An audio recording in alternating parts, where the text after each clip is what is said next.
Hello guys and welcome to Matt's Rage Corner. Today we're going to talk about the F1 testing, speak a little bit about how the teams are performing and hopefully have a little bit of banter on the way as well. Bottas setting pretty much the times alight through the first test and also midway through the second test, which is happening as we speak. A 119.3 I think he set today. 122 flat was actually the lap time that they set for last year's Spanish Grand Prix qualifying, and Bottas just drops a 119.3. Why not? There's been a few graphs that have come out to say, oh, you know, Hamilton's actually a lot slower than Bottas, but you don't know the programs that they're running, and it could well be race strategy that Hamilton is focusing on. Hamilton's come out and said, oh, I'm getting on really well with my new teammate, best that I've ever had.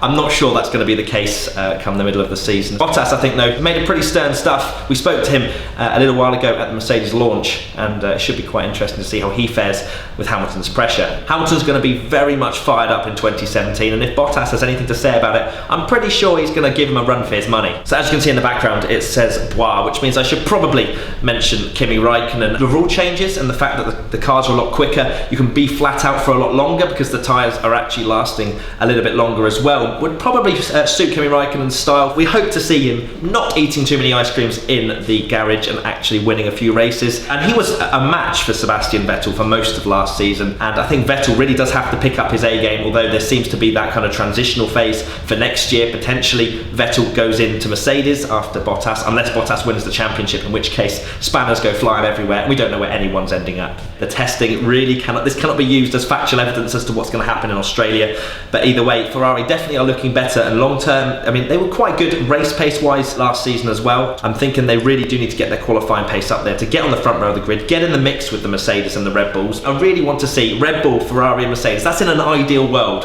where all three of them are fighting it out for pole, because I don't think, and this is a controversial statement for Rosberg fans, he would have won the championship had the other teams been involved in the fight for pole. So controversial statement of the day from me there. I look forward to reading your comments. Max Verstappen has been quoted saying that he reckons Mercedes will have a power advantage. Aerodynamics is very much important going into 2017, so as much as Mercedes may have a top speed advantage, I think Red Bull will definitely, with that aero god of Adrian Newey, be able to gain a lot of time in the corners, so we may find some tracks they're a lot stronger. McLaren. Where do I start with these guys? So obviously their 2015-2016 pre-season testing was never good, as you know, it was the start of a new era and stuff with their engines.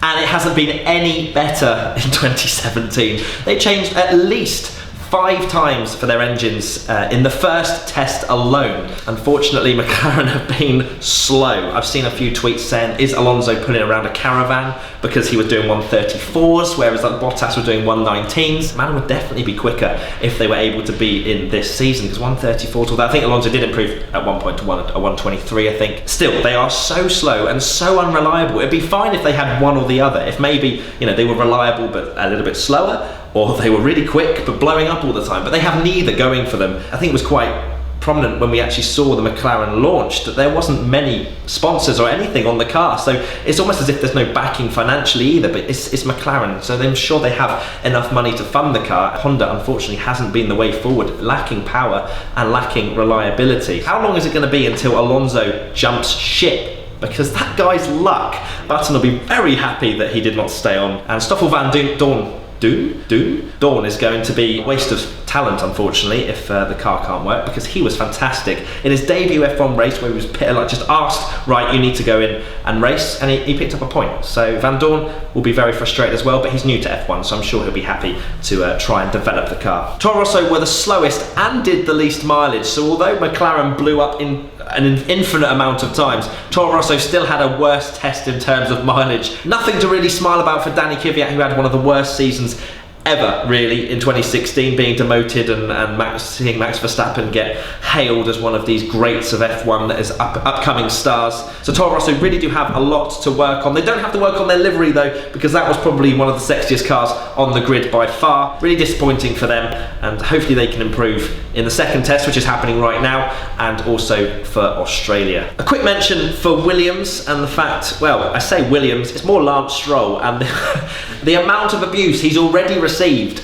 as being the new Maldonado. Lance Stroll having 3 incidents in 2 days in the first test meant that he was really getting some harsh criticism on social media. We wish him the best of luck for Lance Stroll to maybe not crash. A quick honourable mention to Renault, because they set the target to be 5th in the Constructors by the end of the season, and they're looking pretty good. I mean, their driver lineup, Jolyon Palmer, also received a little bit of criticism over the course of the 2016 season. One of the greatest memes ever was him just stood there in the garage looking very forlorn. Joining him, Nico Hülkenberg. I mean, he's a great driver. He's a fantastic driver, in fact. He's quite tall as well, so he doesn't even have the height, sort of the weight and height advantage either. And maybe Hülkenberg can finally get on that podium and taste some champagne. It'd be good to see. Definitely one I'm going to be rooting for 2017. And that leaves me with Haas and Force India, who really, neither of them have set anything alike. With Manor not being there, there's nowhere to hide. McLaren have seen that with full brutality. But also with Haas and Force India, it opens up an opportunity to them. So that's been a little summary of the pre-season test. Let us know in the comment section below what you think and who your predictions are for who's going to be quick and who's not going to be so quick in Australia in March. I cannot wait for the F1 season to begin, and we'll make sure we cover all of it here at WTF1. I'm Matt, we're WTF1, and we're out of here. There we have it. We just spoke to Lewis Hamilton in the background. He answered the question about Roscoe and Coco. Unfortunately, we only had one question that we could ask, although we did get a little picture with him as well. So technically we got two. We broke the rules. We're a bit rebellious here at WTF1, but hopefully we'll get to speak to Valtteri a little bit later on. Maybe get more than one question, but obviously you can see the amount of media behind me. It's pretty hectic here, but wow.